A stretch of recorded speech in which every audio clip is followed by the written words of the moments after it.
Oh, is it macro time to buy the dip? UBS is going for bonds, but others say it's fear time in the stock market. Might be time to buy the dip in the 2025 stock market. South Korean flight 2216's flight data recorders mysteriously stopped working 4 minutes before the most deadly crash in South Korean history last month. We'll briefly touch on that. A petition is now circulating to recall Karen Bass, the mayor of Los Angeles, for failing her duties of leadership in the California fires. Gavin Newsom is still trying to figure out why hydrants failed to work in California. 20% of hydrants failed, mind you, in the Palisades fire. And at the same time, Newsom is now looking at cutting the state budget for universities in the state and deciding now to pay for diapers for new moms. Apparently those are the current priorities, while at the same time, Mr. My Pillow just lost a lawsuit to DHL. Got to pay the shipping fees for pillows. And JP Morgan employees are apparently freaking out over having to go back to the office. We'll briefly touch on Israel's potential extended stay on the border of Syria, and much more on today's Meet Kevin Report.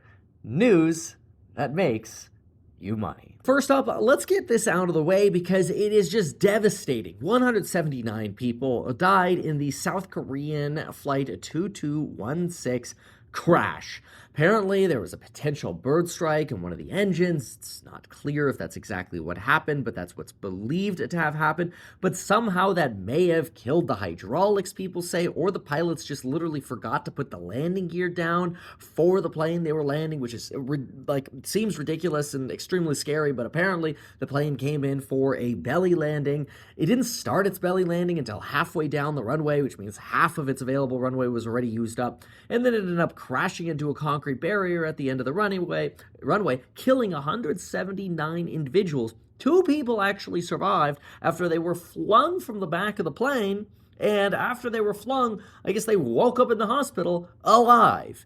Absolutely crazy. But now we don't have the flight data recorder for those critical last 4 minutes where we could have heard what was going on in that cockpit. Obviously, other investigations could be conducted in terms of, was there actually a loss of hydraulic pressure, or fluid or whatever, control? Why was the gear not able to be put down? How does all of a sudden one engine failing lead to the plane attempting to climb, failing to climb, hence the return to the airport, but then landing without the gear? It just all seems weird, and I know a lot of people want answers. I certainly do. Again, especially as a pilot now, I want to know. I want to know what happened. So mistakes like that could be avoided in the future. It's absolutely terrible. And we don't know if it was a mistake. Accidents like that could be avoided in the future is the better way to say it. We'll see what happened.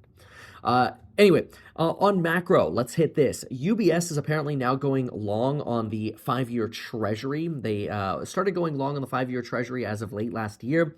They actually think that at this point, the market has basically priced in the absolute worst case scenario for bonds, which is some return of inflation, potentially even from the labor market, some return to inflation because of Donald Trump's tariffs, some return to higher rates because of a hawkish Fed. And they kind of think that at this point, with how few rate cut expectations the market is giving the Fed, some people saying the Fed will even raise rates in 2025, UBS says, nah, you know what, this actually might be the time to enter bonds.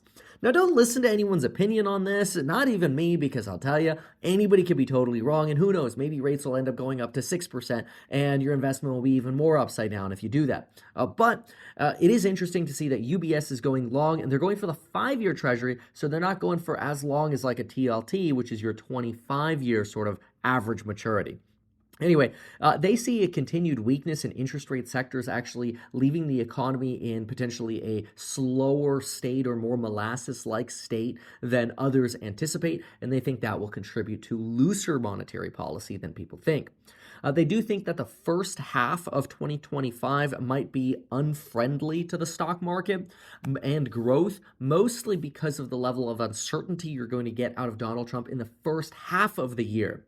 They do think that you're going to move towards growth after Donald Trump's policies become more clear, but that you'll need that clarity in order to actually get to that level. So in other words, maybe you buy the dip opportunity in those first 6 months.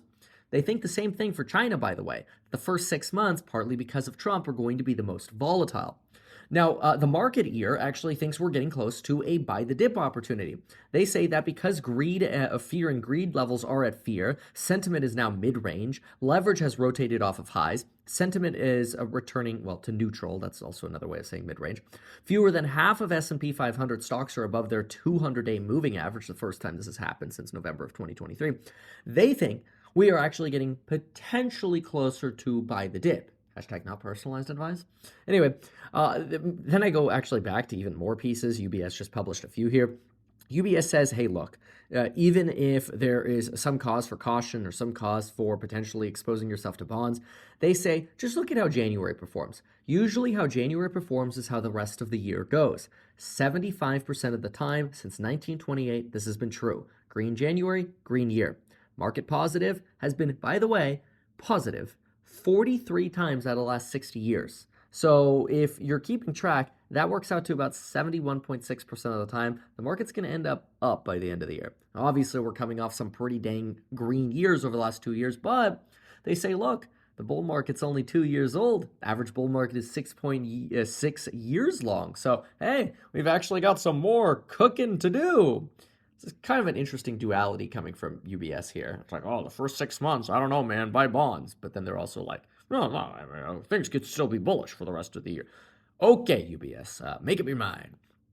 Anyway, I'll tell you who's also trying to figure out exactly where to go, and that is quite literally JP Morgan employees. Now, I mentioned this in the macro section because I think a lot of this is happening at companies. I think companies don't want to come across as, yeah, we're laying people off, because it's going to look too negative. It's going to look bad. It's going to look politically bad. It's going to look like they are too weak or whatever. And so JP Morgan is now requiring 300,000 employees. Is that right? 300,000? My goodness. How many employees does JP Morgan have? Let me just verify this. 300,000 employees. Okay, it is right. This number just seemed ridiculously high.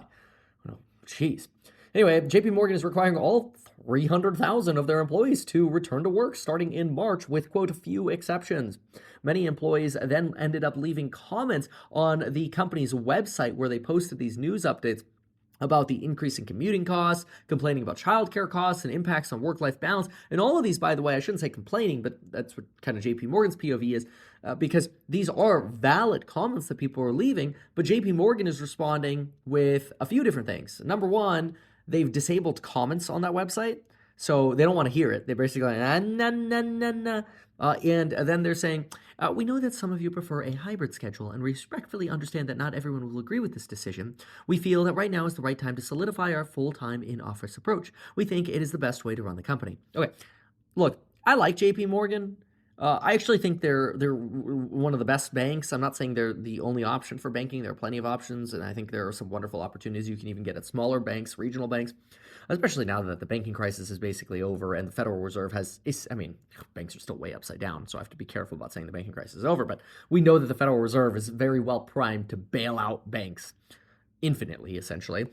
But anyway, I think this is really just a way of doing what we call quiet laying off. This is what you saw at Amazon. You've seen this at other companies as well. Basically, the white-collar workforce is purposefully getting squeezed because, look, now we have artificial intelligence. We actually don't need maybe as much labor for a potentially, growing economy, but maybe slower growth economy. And so, hey, if people want to leave, no problem, buddy. You don't have to work in office. Just leave. And there are fireworks going off on that. Okay, interesting. So anyway, Goldman Sachs notes that valuations, sure, they might be a little high right now if you look at, 50 to 75 years ago, but you have to actually isolate for the rapid growth in technologies that are happening. So yes, valuations are higher, but we're getting larger payout ratios, more than double from companies. We're getting net margins that are 400 basis points. So about 4% higher than usual. And return on equity is about 3% higher than usual. So you're making more money in these stocks. They're better, they're larger, they're higher margin, they do more buybacks and dividends. So maybe it's okay that valuations are a little bit higher right now, and maybe we're less susceptible to a recession. Then again, this also sort of echoes that mindset that people argue and they say, yes, of course, This time is different because profit margins are higher. Everything is fine. But Goldman overall seems to be pretty bullish because in another piece, they talk about how, yes, while right now good news is being considered bad news when it comes to the economy circa 2022, yields are going up because of a hawkish Fed, and maybe you don't want to fight the Fed in the short term, but on the long term, valuations might not be in such a place where you just sell everything and sit out a potential market rally. Instead, maybe another option is just diversify. Yes. Just spread your apples amongst the other highly priced apples. Anyway, some others say that optimism at this point may be priced in. This is Nordea. Nordea. I'm probably saying it wrong, so it's probably more like Nordea. But anyway, they say that optimism right now, and this is a problem, is kind of fully priced into financial markets to the point where it raises the bar for performance. And markets right now think that we're going to earn growings at 15% in 2025, and you know what? Maybe we will. I mean, I personally think that would be wonderful. That'd be a great way to be able to grow startups and expand businesses because you don't want to be in a recession. Recessions are bad. So maybe it's great. They think the economy is strong. Maybe a lot of that is already priced in, but the economy should stay strong. So honestly, it doesn't seem like a lot of people actually really see clouds on the horizon. Which always makes me nervous when I'm like, man, are there any bears out there? Not really. At least they're not very vocal right now. Anyway, I'll tell you who is a bear, and that's Mark Zuckerberg when it comes to Apple. Mark Zuckerberg is now saying that Apple hasn't invented anything in a while in his conversation with Joe Rogan.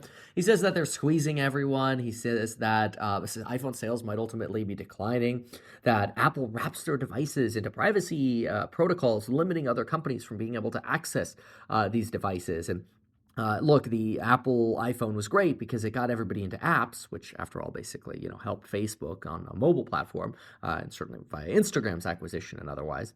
But he laments that Apple has this sort of like cultural programming of, oh, if you're not a blue texter, you're not cool, or you don't fit in. I mean, look, everybody who's got a blue text phone is like, oh, are they blue text? It's sort of like something that we react with. And I think it'll honestly go down as one of the greatest psychological experiments ever because, yes, that's exactly what happens. Pretty sure Mark Zuck uses an iPhone, but he certainly does complain about it. He's doing a little bit of complaining about Apple here, suggesting that they create high barriers to entry, that they limit competition, they increase developer costs, and they're not really innovating that much.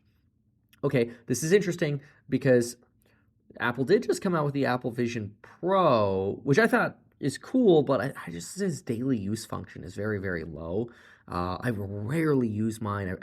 I feel like I have to force myself to use it to justify its existence, hanging on the hook that I have for it. So maybe he's onto something. But then again, Tim Pool, when it comes to Mark Zuckerberg's comments about Donald Trump and Elon Musk, Tim Pool says that Mark Zuckerberg is just a fair weather friend, and he was basically complicit in the censorship that happened under the Biden administration. Gavin Newsom wants to create a new homeless agency, anyway, to help fight homelessness, because I'm sure that'll work a lot better than all the other failures that he's promoted. In addition to that, he now wants to provide 3 months of free diapers for newborns. He's eliminated 6,500 vacant positions in prisons to help tighten spending, especially at prisons. So I guess there are more positions. And they're now cutting funds to the University of California and California State University system by 8%, which will likely lead to larger class sizes and fewer courses. Talking about courses, the course for the California wildfires don't look too great. Gavin Newsom, by the way, is now coming out, cut $101 million from the 2025 budget, which started in June for wildfire and forest resilience programs. $5 million of that was cut from the fuel reduction program, which, remember how we talked about this yesterday, that naturally over history, California has burned a lot, but the small fires that used to happen by nature would burn away the fuel that's on the floor throughout different droughted out areas of California.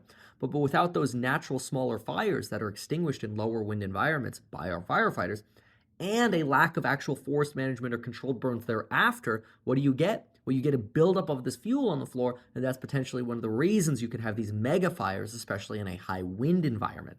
Yes, a high wind environment may be caused by climate change, but the fact of the matter is the stuff that's on the floor is as a result of us intervening with the natural process of forest managing in a natural way. So if nature is not going to be able to do it because we're in the way, then we have to step in and do it. It's very interesting. Anyway, there's now a change.org petition that has 73,232 signatures as of January 11th at 3 p.m. to recall Karen Bass for her failure to lead during this unprecedented crisis. JP Morgan believes that insurance losses will be around $20 billion. The total losses will likely exceed $60 billion. They also estimate that less than 75% of total claimed amounts might end up being paid if people are underinsured or money just falls short. So under-insurance may also be an issue, worth noting there.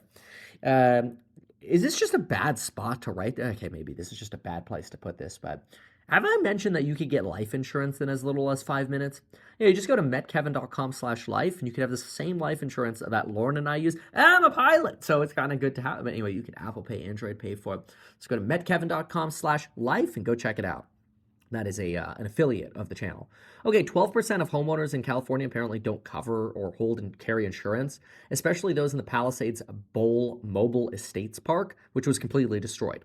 So there are going to be a lot of people that have just lost lots of assets, and not carrying insurance, probably just a very bad idea in California, though it is and has been relatively punitive to have insurance in California until, of course, you have a loss. I guess that's the nature of insurance. By the way, I'll be going on the, it's already recorded, but I'll be, an episode of myself will be airing on the Iced Coffee Hour with Graham, Stefan, and Jack tomorrow, so stay tuned for that. That's one of the reasons I'm here in Vegas, in addition to conducting some additional instrument flight training. All right. There's also now drama going on over the fire chief apparently criticizing, this is Kristen Crowley, by the way, criticizing the mayor of LA as having failed the fire department. Kristen rightfully says, look, we don't service the fire hydrants. Like, our firefighters show up and they expect water to be there. But out of 1,000 hydrants that were attempted to be used, 20% of them did not have water in them. So when you have a 20% failure rate on fire hydrants, that is not the fault of the fire department. That is the fault of the leadership and the Los Angeles Department of Water and Power. Remember, the person who was chosen to lead the Department of Water and Power, excuse me, ended up getting a 72% pay increase from the prior person to pay to $751,000 to lead this department. And then she ended up leaving reservoirs dry and fire hydrants not working. Clearly paying her more money, $750,000, is not enough. Maybe she needs to be paid a few million dollars. That's ridiculous. Fire her and hire 5 competent people for that price. Not that price, but like that price divided by 5, right? You could get 5 happily competent people to work for $150,000 a piece or something like that. Good Lord. Sorry, stuff like that just pisses me off. All right, anyway, mandatory evacuations in the area do come with a curfew now of 6 p.m. to 6 a.m. The National Guard is in place, 1,600 individuals deployed for the National Guard. FEMA has received 16,000 apps for relief, still getting gusty winds. I mean, I was coming out here landing over in Vegas and still getting gusty winds over here too. Crazy. Anyway, Newsom did order a review of the Los Angeles Department of Water and Power hydrant issue, though a lot of people are like, bro, how did you not, supervise this? This is your job to make sure these things don't fail. Anyway, some people who lost their homes, Anna from Scary Movie, Adam Brody and wife, who starred in Gossip Girl, Anthony Hopkins from Silence of the Lambs, Billy Crystal and wife, Candy Spelling, Broadway producer, James Wood, by the way, his house survived, although people thought his house was destroyed. That was the original thought. Billy Crystal and his wife lost their home. Candy Spelling, Denise Crosby from Star Trek Next Gen lost her home. Cameron Matheson, TV host.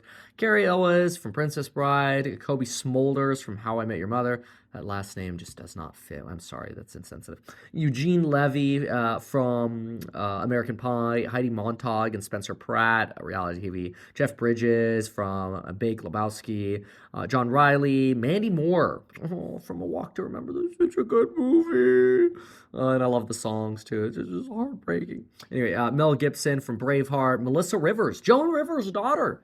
By the way, saved Joan's Emmy before the fire.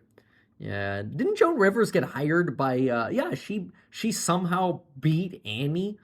Was her name Annie Duke? I should have looked this up before, but I think it was Annie in Celebrity Apprentice. Man, that was the biggest ripoff ever. I'm sorry, Donald Trump. That was like, I don't know, that was rigged, man. And he should have won that one, okay? I'll take that one to the grave. Anyway, Paris Hilton, Diane Warren, pop singer, Sandra Lee, former First Lady of New York, Ricky Lake, TV host.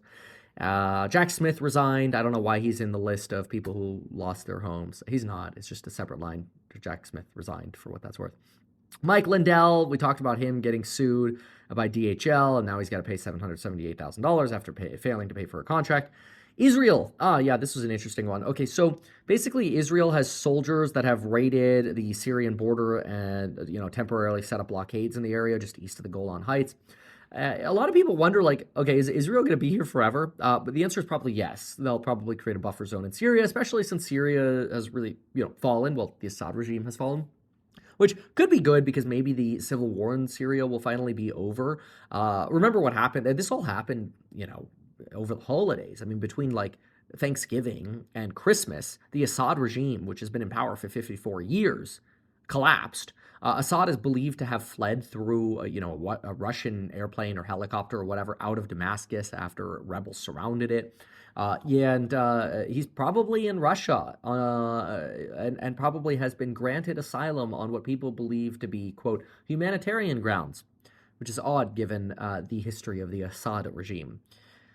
Okay, so that's the news of the day. Let's go hit some of the other things like the dad joke of the day and the daily wealth email. So the daily wealth email that I sent last night actually came from Lauren. This is one of the first times Lauren has been involved in this, and it was really more inspired by her. But I wrote, Lauren and I are obviously close to the fires, but not in danger, and Lauren brought up her household famous line. Her line has to do with solving things that take long to solve. Things like politically, water infrastructure, better schools, your investments, your career, your relationships, blah, blah, blah. Initially, her line never really grew on me, but it slowly did. I didn't like it at first, and it just grew on me. And her line is, time is ticking anyway. Time doesn't stop. So you may as well be making progress on something valuable. Now, that was so simple and yet so true. Time is ticking anyway, so why not? Why not start that treadmill routine now? Before you know it, you're 20 days deep. Why not start that productive checklist right now? Before you know it, you'll be 10 days in on that checklist, 100 days in. If you want, I'm not saying, I don't actually advocate that people stop drinking cold turkey, even though I did. It's not like I'm trying to drive people in with it. Lauren still casually drinks, which is totally fine. But if you wanted to stop drinking, then start. It all starts with your first day, or maybe it's your first day of only having 2 drinks as opposed to going for that 3rd or that 4th, right? The rest of the wine bottle. Start planning that a family trip. Start getting on that journey towards 1,000 hours of the X thing that you're trying to work on, whether that's learning to bowl or practicing piano. It's all 1 hour at a time. Every hour you spend will always take an hour. So the question is, what are you spending that hour on? Something that's actually going towards growing you and improving something that you're doing, or not? Is it sitting around on the toilet scrolling on TikTok because you forgot to get off the toilet after going to the bathroom and you just got distracted by TikToks? Or are you spending that, learning an extra hour of how to be a doctor or how to be a nurse, or flight training, whatever? So anyway, her thesis is if you at least start, you have somewhere to pick up progress on every day. See, once you're at your 10th hour, it's easier to add your 11th hour. And this is an interesting thesis too, that it's much easier to go from 10 to 11 than it is from 0 to 1. Because 0 to 1 is like ignition. It takes a lot of power out of you to do it. Whereas, 10 to 11 is I'm already cruising, man, whatever. 1 extra hour, big deal. I'm at 115 hours of flight training. What's an extra hour? I'll do another hour tonight. I'll probably do another 4 hours tonight, So anyway, if you never start, the clock is always ticking anyway, and it just ticks away from you, so you may as well start. Okay, dad joke of the day. Here it is. Just bought myself a new blindfold. I can't see myself wearing it. Lifestyle updates. I'm going to slowly start including some of these just at the end. There might just be a picture of the family or a video clip or something like that. I just wanted to mention that in this picture, there's something very important here. You see the truck that's parked next to the Cybertruck? Yeah, I think it's a Ford or whatever it was. I can't remember what it was, but it's a truck. And usually when you get out of your Cybertruck, it lowers to make it easier for you to get out. And because I was parked next to another truck, I couldn't let my truck look smaller. So what I actually did is I hit raise to max level, and then I got out of the truck. So it looks a lot better. Thank you for watching today's Meet Kevin Report. We'll see you tomorrow.